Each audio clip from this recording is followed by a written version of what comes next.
안녕하세요. 너무 답답한 마음에 일단 펜을 들긴 했는데 어떻게 적어야 할지 모르겠네요. 남편과 결혼한 지 올해로 4년 차인 30대 여성입니다. 남편과는 20대 초반에 만나 연애만 10년 가까이 했으니 같이 지낸 횟수로 따지면 벌써 14년이네요. 연애를 10년씩이나 했던 건 남편이나 저나 사는 게 녹록지 못했기 때문입니다. 제 이야기를 먼저 해보자면 저를 세상에 존재하게 해주신 아버지께서는 제가 어렸을 때 병으로 돌아가셨어요.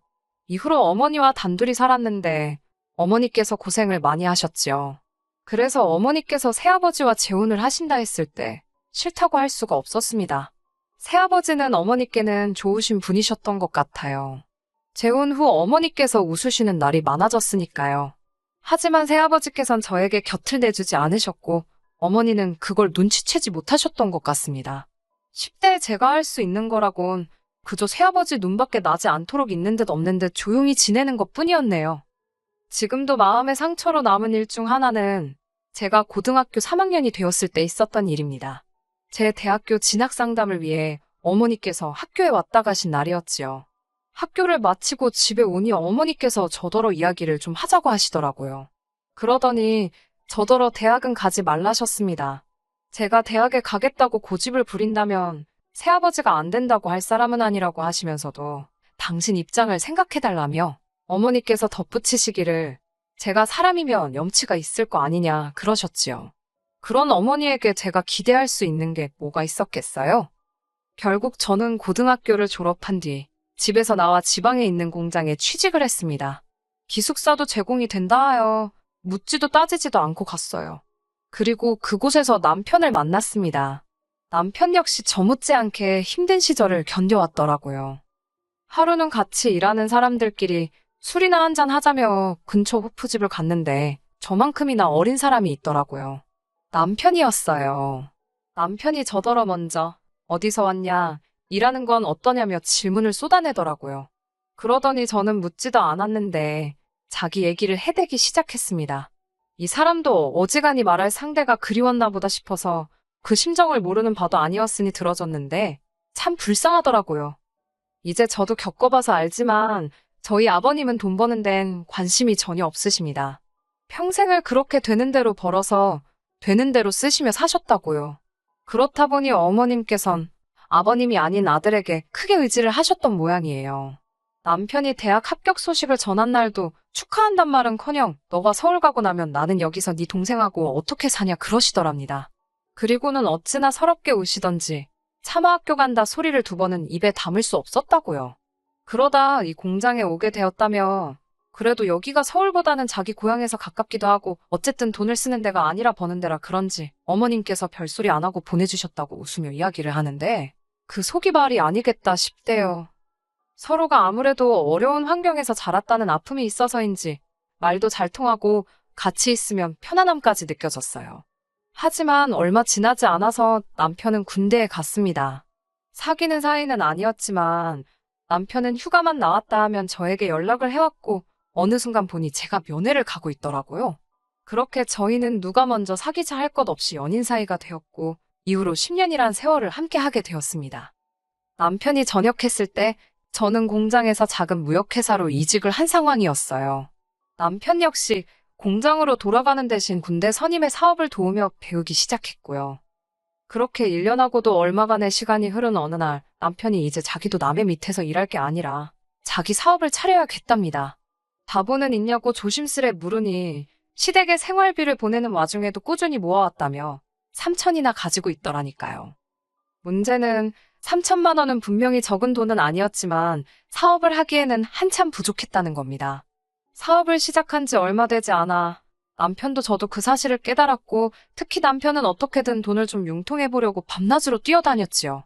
고생하는 모습을 보고만 있을 수가 없어서 내가 좀 빌려줄 거냐고 몇 번을 물었지만 그럴 때마다 남편은 거절을 했습니다.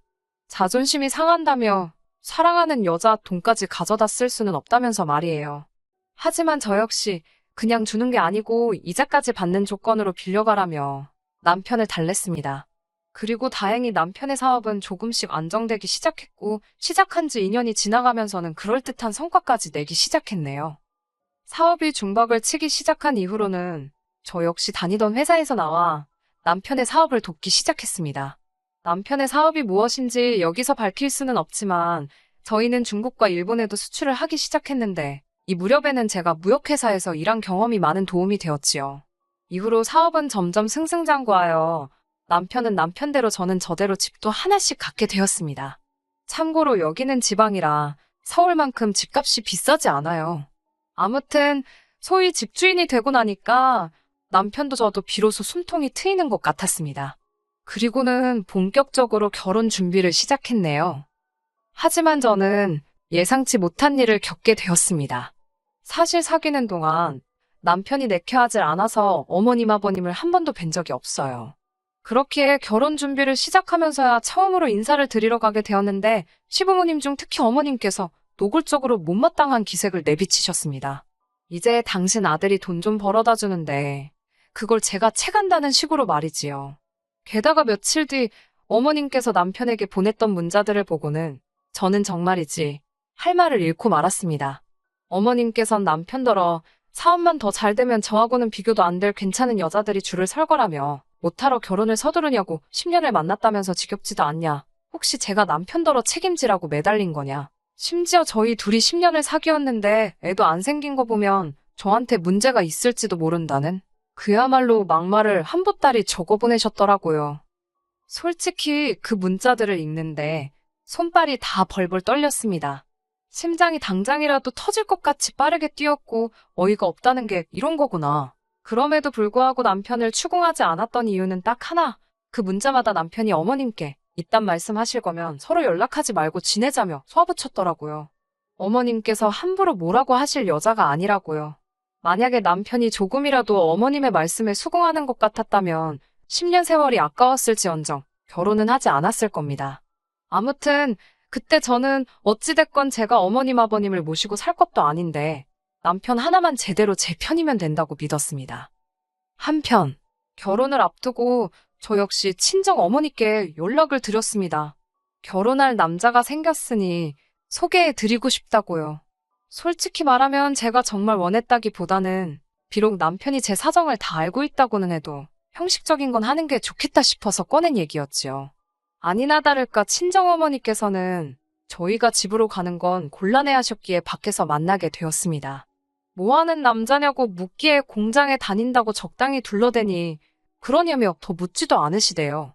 기대는 없었지만 혹시나 싶어 그래도 하나뿐인 딸이 결혼하는데 조금이라도 도와줄 수 있냐고 물었습니다.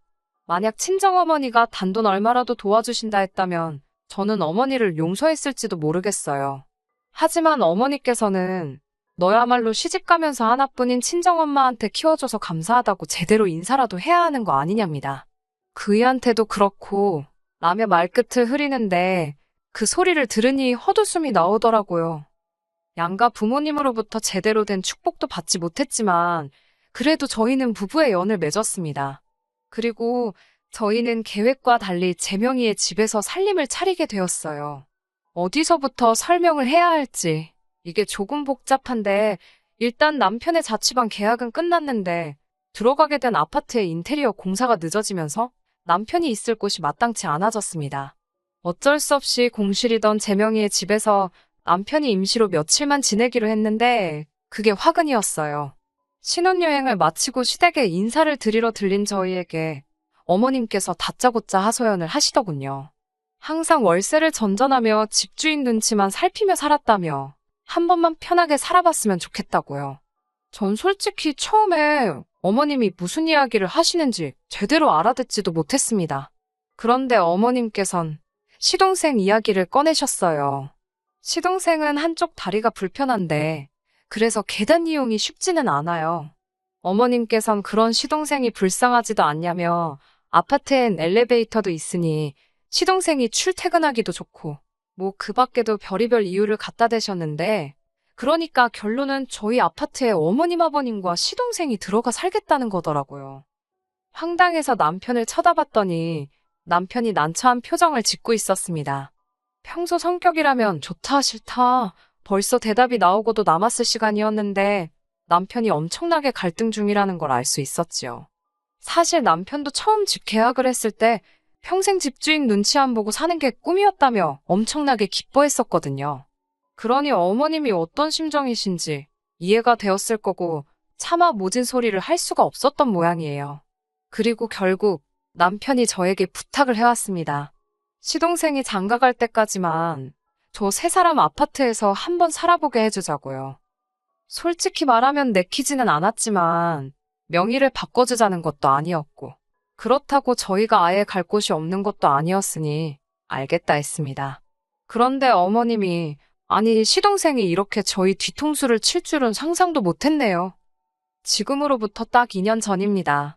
시동생이 결혼할 여자가 생겼다고 그러더군요. 마침 저희도 슬슬 이세 계획을 세우고 있던 터라 아파트로 이사를 하고 싶었지만 말을 꺼내지 못하고 있었기에 시동생의 이야기는 듣던 중 반가운 소식이었지요. 저희는 정말로 축하한다는 말과 함께 이제 이사를 나가달라 했습니다. 어머님 아버님께도 서운해하지 마시라고 최대한 잘 말씀드렸어요. 그런데 이 과정이 썩 유쾌하지가 못했습니다. 어머님께선 저희가 마치 당신 것을 뺏으려 든다는 식으로 어깃장을 놓으셨거든요. 갑자기 늙은이들더러 나가라 하면 어쩌라는 거냐는 식으로요. 이미 처음부터 이야기가 되어 있던 일을 가지고 어머님께서 억지를 쓰시는 게 아무래도 뭔가 수상하다 싶었는데 남편도 저랑 같은 생각이었던 모양이에요. 결국 어머님께 이게 다 무슨 상황이냐고 따져 물었고 충격적인 이야기를 듣게 되었습니다. 시동생 결혼 자금으로 돈을 모으고 계시다 했는데 그 돈을 아버님과 함께 경마장에 다니시며 온데간데 없이 다 써버리셨답니다.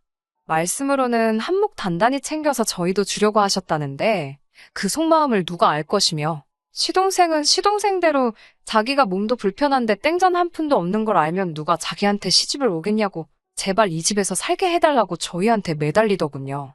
전세 보증금이라도 얼마 모으면 나가겠다고요. 어쩔 도리가 없었지요. 저도 저 나름대로 임신한다고 바로 큰 집이 필요한 것도 아니니까 라고 스스로를 달랬습니다. 그리고 얼마 지나지 않아 시동생은 결혼을 했습니다.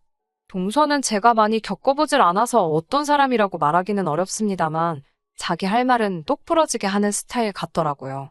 아무튼 제 남편의 집에서 시부모님과 시동생 내외가 함께 살게 되었는데 솔직히 제 입장에서는 기분이 썩 좋지는 않았지요.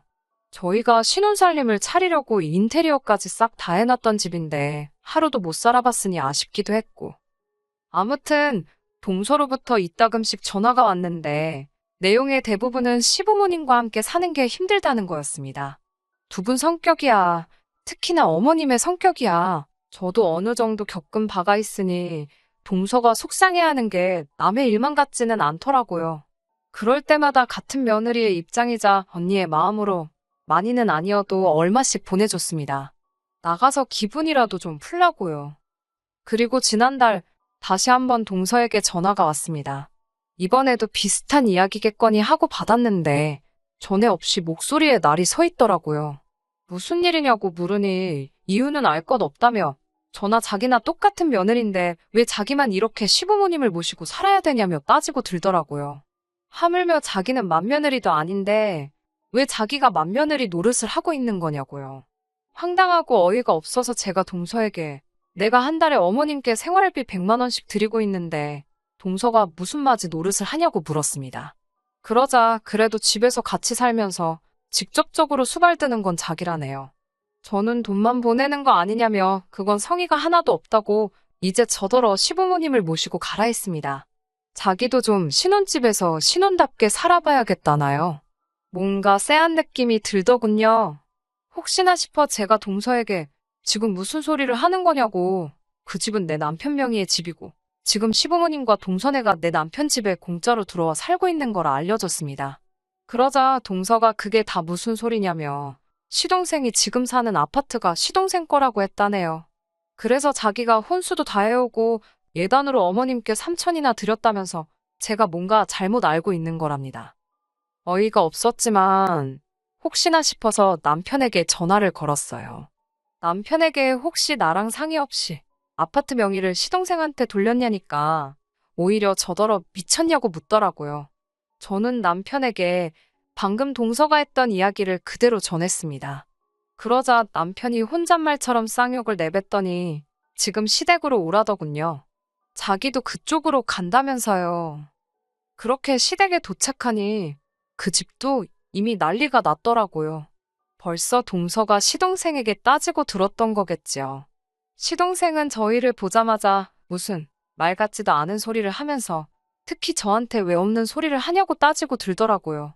아마 눈치껏 자기 말에 일단 호응해달라는 것 같았는데 이러다간 눈 뜨고 코 베이듯 집을 뺏기는 거 아닌가 싶어서 차마 그 장단을 맞춰줄 수가 없었습니다. 남편도 저와 같은 생각이었는지 시동생더러 뭐라고 거짓말을 치고 다녀서 이런 상황을 만드느냐며 화를 내더니 이 집은 내 집이고 사정이 이렇게 된 이상 안 되겠다며 집을 비워달라 하더라고요. 그러자 옆에 계시던 어머님께서 저희 남편더러 어떻게 그런 소리를 하느냐며 소리를 꽥 지르셨습니다. 동서는 동서대로 지금 자기 사기당한 거냐며 다들 짜고 자기를 속인 거 아니냐고 난리가 났고요. 순식간에 집안에서 서로 고성이 오갔고 개판도 그런 개판이 없었네요. 이튿날 어머님께서 저희 집에 찾아오셨습니다. 연락도 없이 오전 10시가 되어서야 오셨는데 아마 남편이 없을 만한 시간대를 골라 오신 것 같았어요. 어머님께선 제 손을 부여잡으시곤 이대로 네 시동생 이혼시킬 판이냐며 너희는 먹고 살만하지 않냐고 어차피 집도 두 채인데 이참에 안 하는 시동생을 줄하셨습니다. 그 오랜 세월 저희가 얼마나 고생해서 여기까지 왔는데 어떻게 그런 소리를 하시냐고 안 된다 하니까 그럼 너네가 고생했으니까 시동생도 고생을 시켜야 속이 시원하겠냐며 오히려 저를 무슨 고약한 사람처럼 몰아가시더군요. 도저히 말이 통하지 않아 남편이 있을 때 다시 오시라 했습니다. 그런데 그때 남편이 이게 다 무슨 말도 안 되는 소리냐며 부엌으로 들어왔어요. 알고 보니 핸드폰을 두고 출근해 가지러 집에 왔는데 현관문도 열려있고 어머님 목소리도 들려서 기척을 안 하고 있었다고요. 남편은 더할 이야기 없다며 어머님더러 일주일 안에 집을 구해 나가시라 했습니다. 아니면 시동생 내외라도 내보내시라고 안 그러면 그 집 팔아버리겠다고 엄포를 놓더라고요. 어머님께서는 그런 남편에게 네 마음대로 하라며 부모 동생도 못 알아보는 버러지 같은 놈이라고 욕을 퍼부으시곤 집을 나가셨습니다. 그리고 정말 일주일이 지났는데 시동생에게서 연락이 왔습니다. 문자 내용은 가관이었어요. 그까짓 집 한 채 내줬다고 자식 돌이 당한 게 아니라는 둥, 부모님 곁에서 있었던 건 형이 아니라 나라는 둥, 자기가 부모님을 잘 모셨으니 형하고 형수도 사업에만 집중할 수 있었던 거 아니냐며 이 집은 응당 시부모님과 자기가 받아야 할 몫이라대요. 그 문자를 받고 열받은 남편이 그 아파트를 정말로 부동산에 내놨습니다. 주변 매물보다 싸게 내놓았더니 내놓은 그날부터 문의가 쏟아졌고 집을 보러 간다는 사람들이 있었으니 자연히 시부모님도 상황이 어떻게 돌아가는지 알게 되셨지요. 그제서야 남편이 허풍이 아니었다는 걸 아셨는지 어머님께서 저더러 네 남편 좀 말려보라며 연락을 해오셨습니다. 저는 죄송하다고 저는 그저 남편이 하는 대로 따를 거라고 했어요. 이번엔 동서까지 나서서는 진짜 이 집 팔면 자기는 시동생이랑 이혼할 거라고 하길래 하고 싶은 대로 하라고 했습니다. 그리고 지난달 진짜로 아파트를 팔았습니다. 그제서야 시부모님께서도 정말 왜 이렇게까지 독하게 구냐면서 이제 당신들은 어디 가서 사느냐고 저희 집에 들어오면 안 되냐고 물으시더군요.